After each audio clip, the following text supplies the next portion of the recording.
Let's begin with a simple question. In the context of sports, why does varsity matter? When you think about the competing demands on a student's time, they could allocate that time towards friendships, towards learning a new language, towards working an internship. Why do students invest time in sports? Studies show that less than 1.8% of all student athletes ever make it to a Division I program. The average Division I scholarship is less than $16,000. And the likelihood of going pro in athletics is worse than 22,000 to 1. Yet 8 million of our 15 million currently enrolled high school students participate in athletics. Why? As humans, we have an inherent need to participate in things that demonstrate progress, that empower us to participate in things where we can achieve and win. We have to be part of a team. And we have to find ourselves in the arena where we can find the joy of competing with worthy adversaries. Varsity matters because it provides us the ability to achieve all of those things. So too does security. As security consultants, the emotion that most commonly we experience on the other side of the table when we first start working with groups of engineers and any sort of technical teams is fear. That is the most common emotion that we see.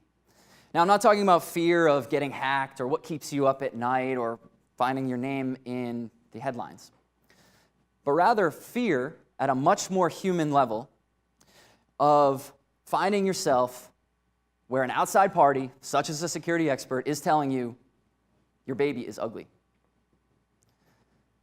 Now, of course, I'm talking in a metaphorical sense of the ugly baby. I'm not saying that security professionals go to anyone and say that your offspring is unattractive, although I'm actually sure there are security professionals who would do that. I don't think I'm one of them. But we're talking about the metaphorical baby, the professional pride that's attached to the technology stack that someone is building. These come from very human and very rational and emotional reasons. Things like fear of being emasculated. It's emasculating to have someone come in and say the thing that you work on is in some way bad. Fear of having your very real and material way to provide for yourself and for your family being undermined in the form of bonuses or salary or even promotions and professional progress. But I'm here to tell you today that as security professionals, what we are not here to do is to tell you that your kid is ugly. We're here to help your kid get from JV to the varsity team. And that requires work. Make no doubt about it, just like to make varsity, you have to put in the blood, sweat, and tears in order to take your game to the next level. So too is it with security. And security is hard. Very frequently, we hear organizations have hurdles they need to clear. Things like, we don't have the budget. I don't have executive buy-in. The price of the security effort itself exceeds the contract value of what we might get by working with a content owner. If we find issues, I don't have time or cycles or resources in order to remediate the issues. These are all very real and very powerful problems that need to be addressed. But because it is difficult is not a reason not to do it. Just as it is with trying to make the varsity team, so too is it with security. My hope today is to empower you with understanding not only why it might be important to pursue the varsity team, but also to help give you some insights into how to actually go about doing that. And if I'm successful, we'll walk away today with a sense for how you can make your own varsity team. So let's talk about some of the workflows themselves. Now, of course, here today, we're here to talk about the intersection of security and cloud and production workflows. What this matrix here represents is correlating the effort and intensity required for storage, going from low to high, and similarly for compute, going from low to high. Now, if we consider just a few of the different types of workflows that might be relevant, we can look at things like Rendering has a high intensity need for compute, but a low intensity need for storage. Asset management, high intensity need for storage, but low intensity need for compute. And editorial has a high intensity need for both compute and storage. And the different sizes of the circles relate the amount of time that is required. What this shows us, using just 3 example workflows, is that these different workflows have different characteristics. All workflows are not uniform. That tells us that the defense paradigm is going to be different, the attack paradigm is going to be different depending on your workflow. Then even within a given studio's workflow, Studio A might have a different workflow for asset management as compared to Studio B. So the point is, all these different workflows have many complexities and nuances that all need to be considered and addressed. But there is also some commonalities amongst all of these different workflows across all of these different content owners and stakeholders. There are a number of areas that are common, including things like ingress. How do we actually ingress the data? Egress. How do we get it out? Integration. How do we integrate with tools such as file transfer tools? And how do we establish direct connection? Every single one of these areas of functionality is a potential attack surface. Thus, the attackers are going to care about this, and we as defenders should also care about this. So how do we deal with that? How do we remedy and ensure that vulnerabilities are not introduced in these areas? Within the umbrella of security assessment, there are a handful of ways that we look at this. First is configuration assessment. One of the most critical aspects to how you actually can secure a workflow is by understanding how is the workflow itself actually configured.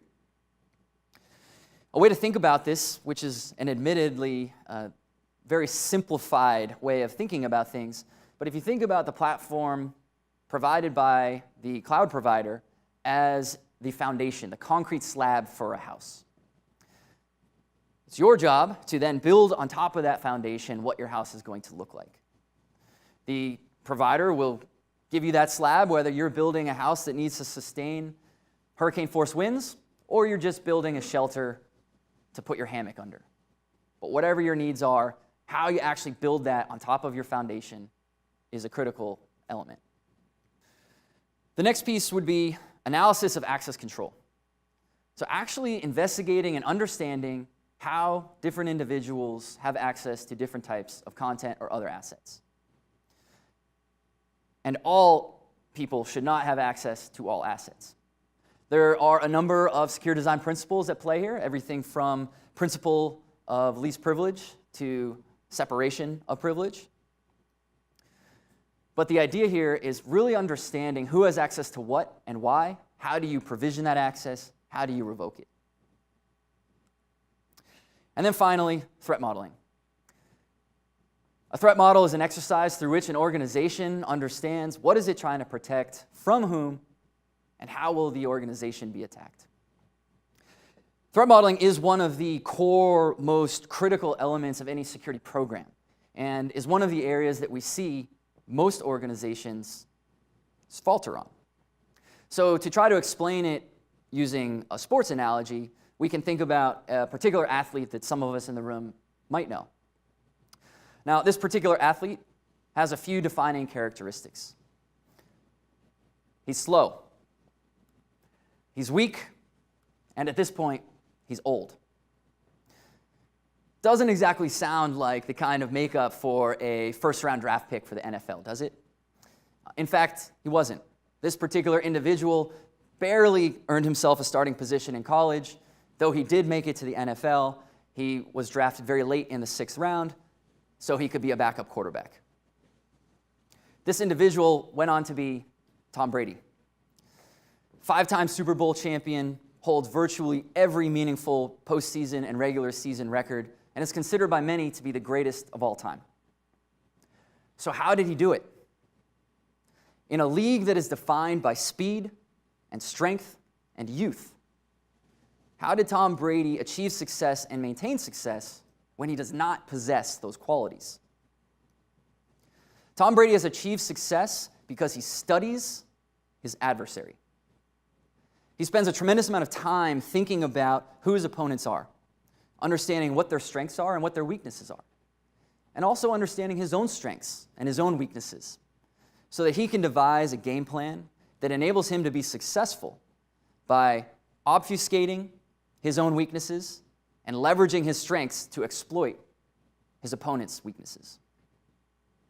Fundamentally, that's what a threat modeling exercise is. Threat modeling is like a scouting report, where as an organization, you figure out what you're trying to accomplish, how you're going to do that, and what your opponents are also trying to accomplish, so you can devise that game plan to be successful.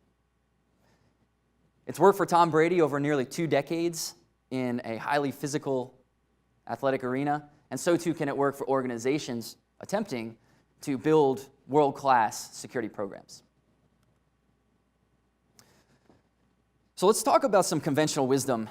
And I love this term because it is exactly the opposite of what it sounds like. Conventional wisdom is in fact not wise. Conventional wisdom is herd mentality. Conventional wisdom are the kinds of things where people say, we've always done it this way. Let's not change things. This is what others think we should do.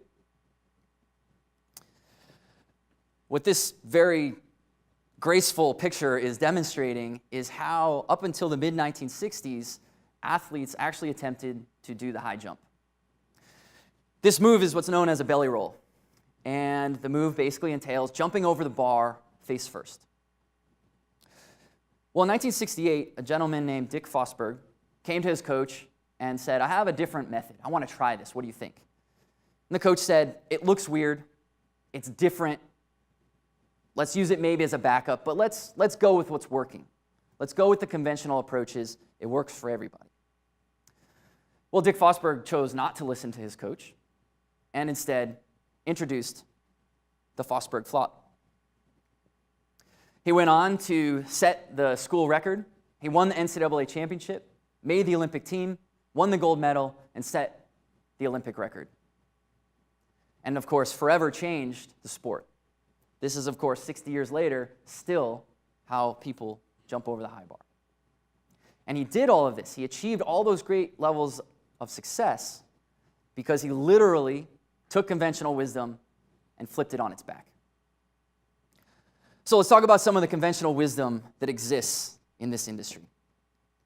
Or I should say that exists specifically in the intersection of security and cloud and production workflows.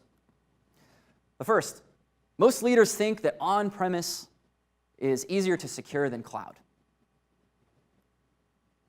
But that's a junior varsity move. That should have us all having this reaction of, what do you mean? To get to varsity, we should realize cloud is actually a security upgrade as compared to on-prem.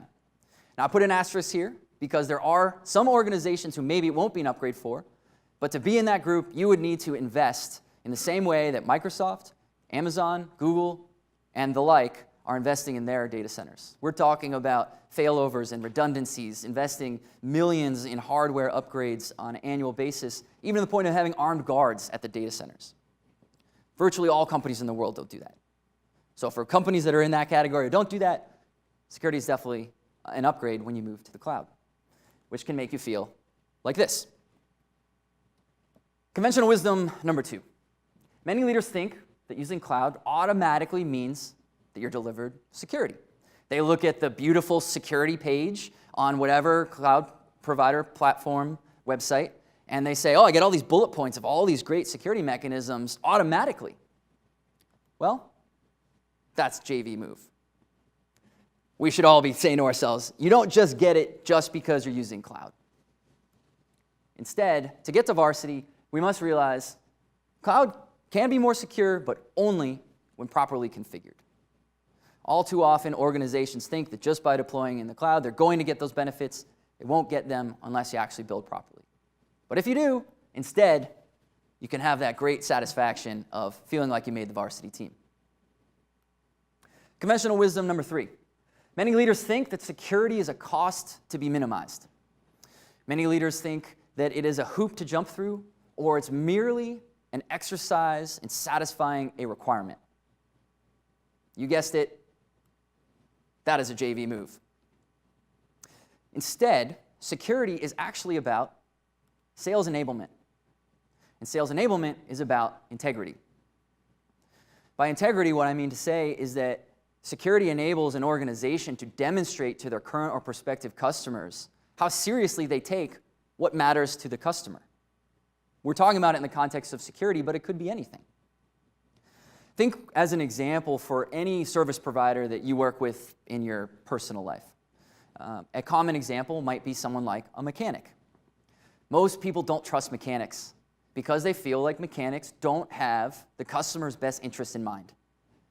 Oftentimes they'll get a bill and say, well, why does it cost so much to just replace the water pump? It's not an expensive part. We're going to a mechanic because we don't have the mechanical abilities to change it ourselves, so we're sort of stumped. But when you find that mechanic who actually has your best interests at top of mind, and they're recommending services or not doing services that best align with what you need, you're talking now about lifelong relationships. That's what security enables you to do. If you do it right, not just the minimum, not just need to appear like you satisfy the requirements, but actually advocate for the customer's best interests. That's how you make varsity. And then conventional wisdom number 4, many leaders think that security is delivered by skilled individuals. That is true, but it is an incomplete statement. It's in fact JV way of thinking, that skilled individuals alone are what deliver security. We should all reject that idea. Instead, we should realize, to get to varsity, security is actually delivered by skilled teams. Skilled teams are, of course, comprised of skilled individuals. But when you think about any team, whether it's in a professional context, in an athletic context, whatever context we're talking about, teams are always better when you have someone's strengths complementing someone else's weaknesses. All too often, we see approaches to security thinking that by having one guy who can cover a lot of things, that might be an effective way to actually cover all your bases. But the complexity of securing cloud workflows, especially in a production environment, requires so many different types of skills that is not likely to be successful. So when we can look at this in terms of skilled teams, we can, of course, find ourselves excited that we're now on track to make varsity. So from a security context, what really matters? What should we be doing or thinking about to actually have secure workflows in a production context? So the most important security considerations, there are more than this small number, but trying to distill it down to some concrete actionable items for you to walk away with. First is segregate the data. This is by far the most important element. There's a number of ways that you can do this. It can be by role-based security. It can be segmenting by project, can be segmenting by client. But segmenting the data is a key element to all of this. Which, of course, goes to the idea of controlling access to content. We enumerated it before. Not everyone should have access to all things. And then finally, curating long-term storage. A way to think about this is if you can think of your garage and it starts getting filled with stuff, because maybe you're a hoarder and you just keep a lot of stuff. Eventually, you're going to have so much stuff in there that it'll be hard to determine what stuff should or should not be accessible to certain people in your family. Essentially, that's what curating long-term storage enables you to do in a cloud context. So what about some of the most common mistakes? Mistakes are okay. We're talking now about the idea of how do you go from junior varsity to varsity. The only way you can do that is by failing forward. So mistakes are okay. If you make any of these mistakes, you're not alone. I'm calling these are the most common ones because most people make these mistakes. But these are ones that are items that can be easily addressed. First is many organizations lack the utilization of logging or monitoring. Now, there's a misperception that there is a performance hit to do these. But actually, many of the cloud providers have built tools to enable this to happen in parallel in very effective ways that enable you to get all the tremendous security benefits that come from use of logging and monitoring. Next is lack of access controls. Talked about this a number of times already today, but the most common failures that we see are broken authentication models, broken access control models, And the idea being that many organizations fail to actually separate who controls what, when, and why. And then finally, lack of encryption. This is part of your defense in-depth strategy. Encryption is, of course, not a panacea. It does not solve all problems. But encryption is an important part through and through of your defense in-depth strategy. So what's the call to action? What do you leave with here today? What should the coach be screaming at you from the sideline? First and foremost, challenge conventional wisdom. There's a lot of conventional wisdom today that gets in the way of achieving a successful security mission. And second, recognize that no one is saying your kid is ugly. But let's get your kid from junior varsity to varsity. I'll close with a personal anecdote that hopefully describes this metaphor. People often ask me when they find out that I'm in the security business very actionable and tangible questions about things like, what should I secure and how do I do it? But very rarely do they ask the right question, which is, why? Why do I do that? Why should I do that? I ask myself that. Why am I in the security business? Sure, it's a great business, but there are plenty of great businesses. Why am I in this one? For me, security is about pursuing goals that are very difficult to achieve, that take long-term goal planning and perseverance to accomplish. There's no greater metaphor for that than running a marathon. I was fortunate enough to grow up along the route of the Boston Marathon, and one of my earliest memories in my life is of watching these runners go by and feeling inspired. Even before I understood why, or even before I understood what inspiration was, I knew that someday I needed to run this race. Well, I've been involved with athletics for most of my life, but never really was much into running. And about 3 years ago, I was talking to my wife about this goal I have to someday run the Boston Marathon, and she turns to me, and very poignantly, she said, "Ted, what is stopping you from pursuing your goal today?" Wow. What is stopping you from pursuing your goal today? Nothing. I went in the closet, grabbed a ratty pair of sneakers, threw them on. These were clearly not designed for running, but I went for it anyway, and I was hooked. What followed was a really, really long process of learning actually what endurance running was. Suffered so many injuries, I can't even count them, including some that looked like they would stop me from being able to run at all, ending my running career before it even began. But eventually, last spring, I found myself at the starting line in Hopkinton. That was a really hard road to get there. And the day itself was a really hard road. There were more than one moment that looked like this. Spirit crushed, body broken, wondering how I could possibly finish this thing. But because of going through all of that, I got to have a moment like this. To this day, this is one of the most meaningful moments of my entire life. Moments before this, I had been running down the famous Boylston Street at the end of the race. Crowd is just deafening. You're seeing the best parts of humanity as people are carrying each other across the finish line. And I see my wife, who had so selflessly supported me through this multi-year process. I gave her a kiss, and then I got to do this. That, for me, was one of my moments of going from JV to varsity. And I hope today I gave you some insight onto how and why you can do that for your security program. Thank you very much.